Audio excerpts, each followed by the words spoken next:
Bonjour,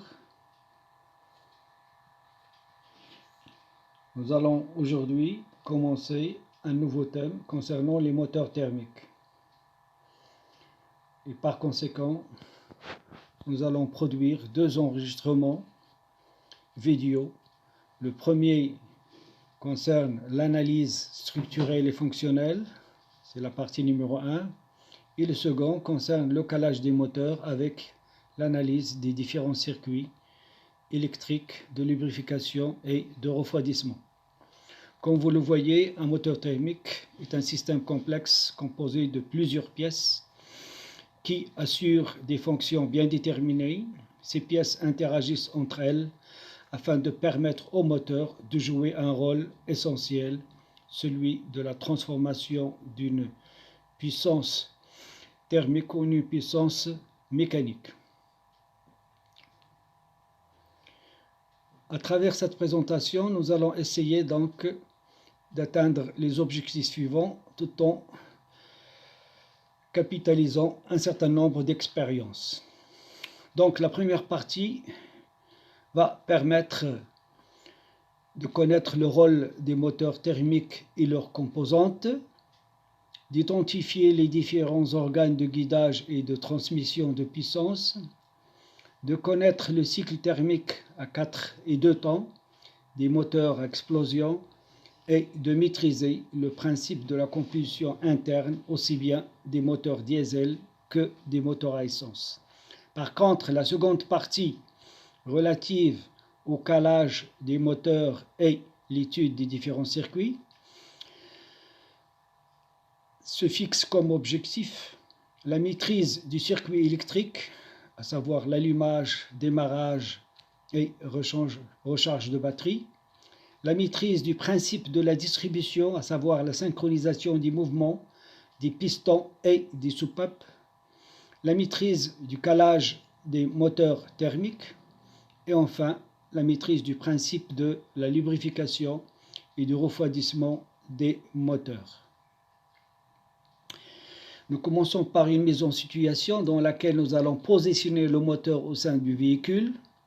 Comme vous le voyez en haut, d'abord, comme source d'énergie, nous avons le moteur qui doit transmettre cette puissance à l'embrayage. À son tour, va la transmettre à la boîte de vitesse et par l'intermédiaire d'un arbre de transmission, cette puissance sera transmise au différentiel qui va la répartir sur les deux roues. Donc, on a le moteur thermique qui doit recevoir une énergie chimique pour la transformer en énergie mécanique sous forme de P égale à C oméga. Donc, il permet de convertir l'énergie. Puis, l'embrayage qui doit transmettre ou non la puissance. Après, la boîte de vitesse qui a pour rôle d'adapter le couple moteur au couple résistant et donc de faire varier aussi bien le couple que la vitesse.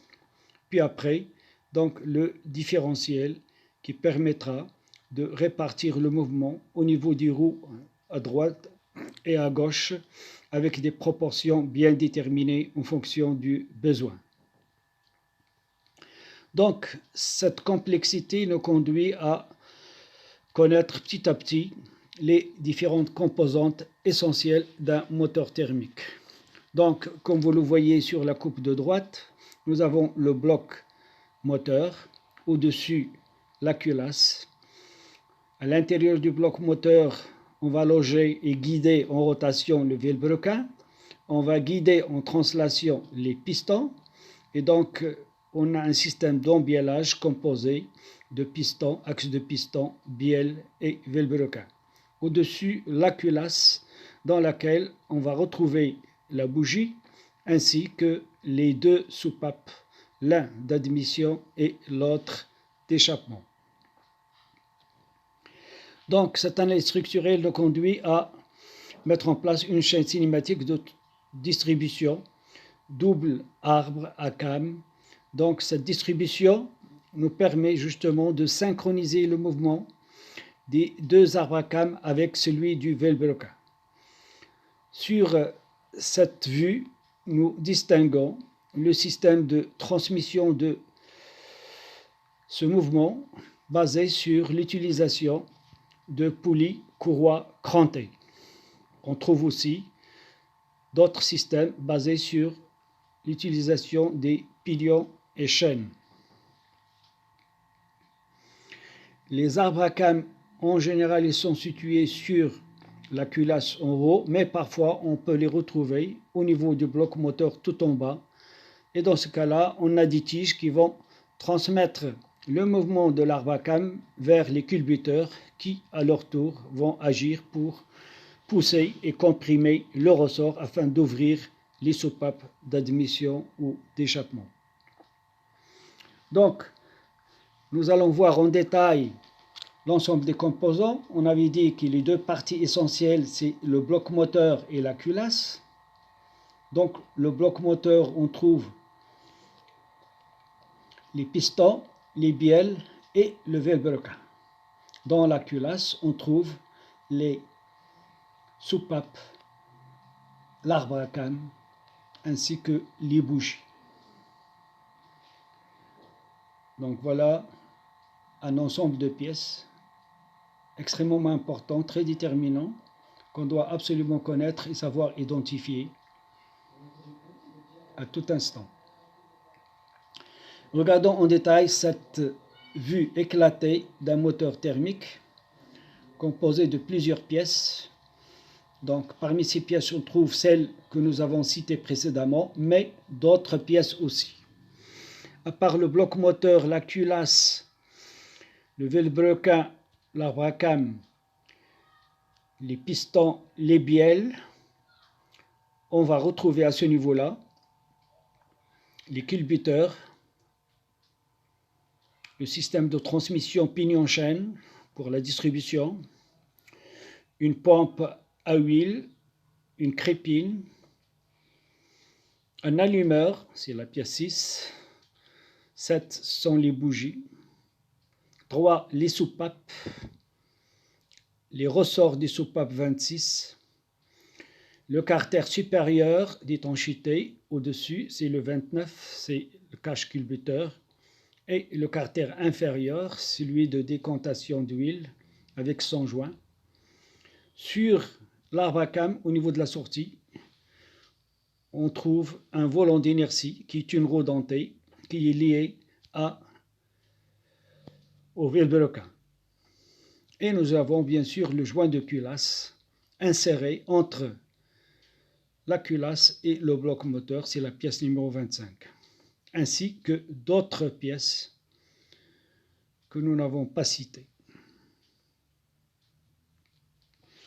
Parallèlement à ces pièces qui se trouvent à l'intérieur du moteur, il existe d'autres composants qu'on trouve à l'extérieur, soit directement liés au moteur, soit légèrement séparés de ces derniers, et donc qui se trouvent essentiellement au-dessus du capot de la voiture, côté devant.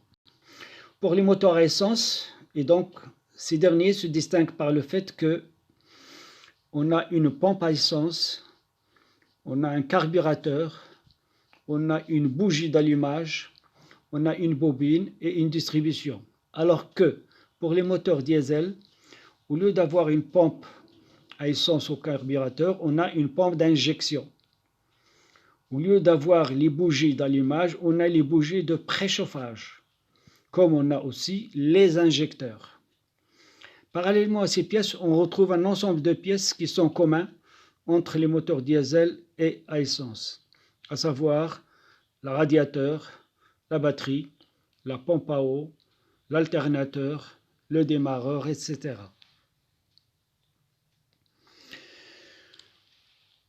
Nous allons mener une analyse fonctionnelle pour déterminer la fonctionnalité de ce composant, objet de l'étude, qui est le moteur thermique. Le moteur thermique peut être considéré comme étant une boîte noire qui interagit avec son environnement via des entrées et des sorties.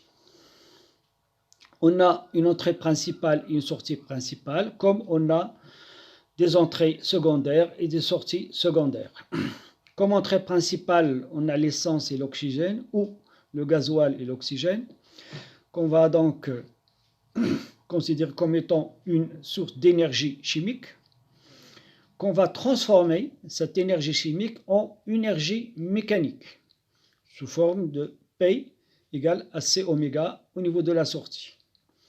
On a besoin pour démarrer une énergie électrique, c'est le rôle de la batterie. On a besoin d'une clé et d'un contacteur pour faire l'action réalisée par le conducteur afin de mettre en circuit donc le démarreur. Et donc, excitation du démarreur va entraîner au mouvement le moteur, ce qui permet d'amorcer le cycle de combustion. Comme on a différents types de circuits, donc, on doit y mettre soit le liquide de réfrigération, soit le liquide de lubrification pour assurer la lubrification du moteur thermique. Donc, cette analyse fonctionnelle nous conduit à étudier le mouvement des pistons du vilebrequin et celui des soupapes sur lesquelles, bien sûr, va agir l'arbre à cames. Donc, on peut distinguer juste à côté, dans la coupe transversale, les différents temps énumérés, 1, 2, 3, 4, et nous pouvons suivre l'évolution de ce qui se passe au niveau de l'admission, la compression, l'explosion et l'échappement, à savoir quand est-ce que les soupapes d'admission doivent être ouvertes et quand est-ce que les soupapes d'échappement doivent être ouvertes. Et donc, tout cycle thermique sur les moteurs à 4 temps est réalisé par 2 tours du culbuteur. Alors que pour le cycle thermique du moteur à 2 temps, on a un cycle thermique à chaque tour. Pas besoin de faire 2 tours. En un tour, on va effectuer le cycle thermique. Et par conséquent, nous avons une conduite de lubrifiant, plutôt une conduite d'essence avec de l'air, comme on a aussi une entrée, une sortie plutôt des gaz brûlés. Et au-dessus, bien sûr, on a la bougie qui va provoquer l'inflation on doit enflammer le liquide qui est le carburant. Donc, nous avons parlé du cycle thermique à 4 temps. Nous allons le présenter en détail. Et donc, ces 4 temps sont d'abord l'admission, la compression, la combustion détente, qu'on appelle explosion aussi, et l'échappement. Donc, tout cycle thermique doit commencer par le remplissage de la chambre de combustion au cours de cette phase d'admission, dans laquelle on va aspirer une quantité d'air et d'essence depuis le carburateur, qui se charge de faire le dosage et le bon mélange air-essence, pour l'introduire dans la chambre de combustion. Et donc, cette descente du piston du point mort haut vers le point mort bas engendre une dépression et donc une aspiration d'une quantité qui va transiter à travers la soupape d'admission. Et par conséquent, la soupape d'admission doit être ouverte alors que la soupape d'échappement doit rester fermée. Lorsque le piston arrive au point mort bas, on va amorcer le deuxième temps qui est la compression, à savoir le piston va monter du point mort bas vers le point mort haut afin de comprimer ce mélange, ce gaz carburé, donc le carburant, donc pour le comprimer jusqu'à ce que le piston arrive au point mort haut. À ce niveau-là, et avant d'amorcer la combustion, on doit envoyer sur la bougie l'étincelle, donc qui nous permet de rentrer dans le troisième temps, qui est la combustion détente, qu'on appelle aussi explosion. Pendant l'explosion, il va y avoir une détonation, une production thermique, donc des calories et donc échauffement, et donc en même temps nous allons avoir, et surtout ce qui est intéressant, une grande pression qui va s'exercer sur la tête de piston. Ce piston va descendre dans ce cas-là du point mort haut vers le point mort bas en agissant sur le vilebrequin et donc en transmettant cette poussée, cette force verticale du haut vers le bas, s'exerçant sur le piston en un mouvement de rotation sur le vilebrequin afin de pouvoir la ramener au niveau du roue pour faire avancer le véhicule.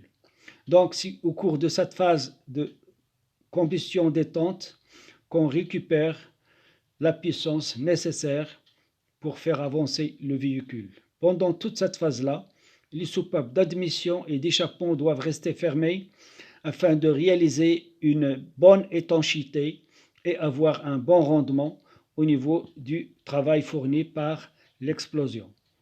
Une fois terminé, le piston arrivé au point mort bas, on bascule vers le dernier temps qui est l'échappement. L'échappement consiste à évacuer la totalité des gaz brûlés lors de la montée du piston allant du point mort bas vers le point mort haut. Cependant, il faut que la soupape d'admission reste fermée, mais on doit absolument ouvrir la soupape d'échappement afin de permettre l'évacuation des gaz brûlés à travers le collecteur d'échappement, le pot d'échappement, le silencieux et éventuellement un catalyseur avant que ça soit transmis dans l'environnement. Donc pour terminer, nous allons étudier ensemble ce qui se passe au niveau de ce cycle thermique de combustion à 4 temps. D'abord, le graphe de gauche, on va évoluer du point mort haut vers le point mort bas lors de la phase d'admission. Ça veut dire on va décrire le segment AB. Durant cette phase, nous allons admettre, nous allons aspirer une quantité de mélange air essence qui va brûler par la suite. Puis, le piston, une fois aspiré la totalité de cette masse-là, on va la mettre sous compression. Donc, c'est la courbe BC, dans laquelle on va diminuer le volume, parce qu'on va remonter, et puis en même temps, on va avoir une pression plus grande. Et puis on sait, on va provoquer l'étincelle, et c'est l'explosion, et donc on va avoir instantanément une montée de pression jusqu'à ce qu'on arrive en D. Donc toujours à volume constant, mais c'est la pression qui va augmenter beaucoup, et justement c'est cette pression dont on a besoin pour amorcer le cycle combustion-détente. Donc c'est la courbe tracée entre D et E, et pendant laquelle nous allons récupérer une bonne partie de la puissance fournie par le moteur. Et puis, entre E et B, donc c'est la détente. On va donc commencer le cycle à nouveau. Donc voilà un schéma récapitulatif du mouvement du piston allant du point mort haut vers le point mort bas et vice-versa. Des orifices d'échappement et d'admission au niveau des soupapes et une bougie pour créer l'étincelle. Donc la courbe vue précédemment est une courbe théorique, mais la courbe réelle, celle qui prend en compte les frottements et la résistance du mouvement des autres pistons, car lorsque un des pistons qui est en mode explosion, qui fournit la puissance, les trois autres ne fournissent rien, donc ce sont ces trois qui vont absorber une partie de puissance, en plus des frottements, en plus des pertes de pression et pertes d'effet Joule, de calories donc thermiques, et donc nous allons avoir un rendement qui n'est pas très important. C'est ce qui est représenté par la surface en vert, donc c'est S qui est le travail moteur. Par contre, le R qui est le travail résistant. qui est celui des pistons, parce que ces derniers n'ont pas un mouvement continu mais alternatif.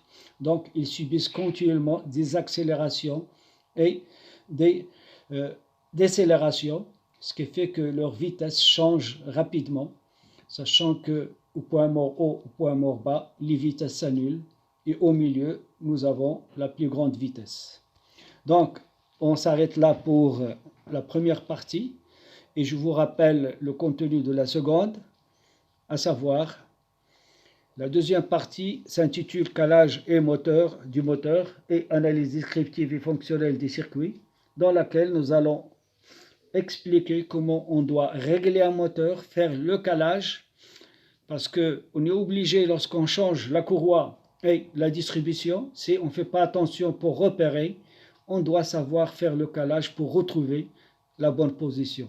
Si on ne sait pas faire le calage, on doit faire un repérage qui nous permet donc de passer cette phase-là, parfois délicate et pas très évidente à assimiler.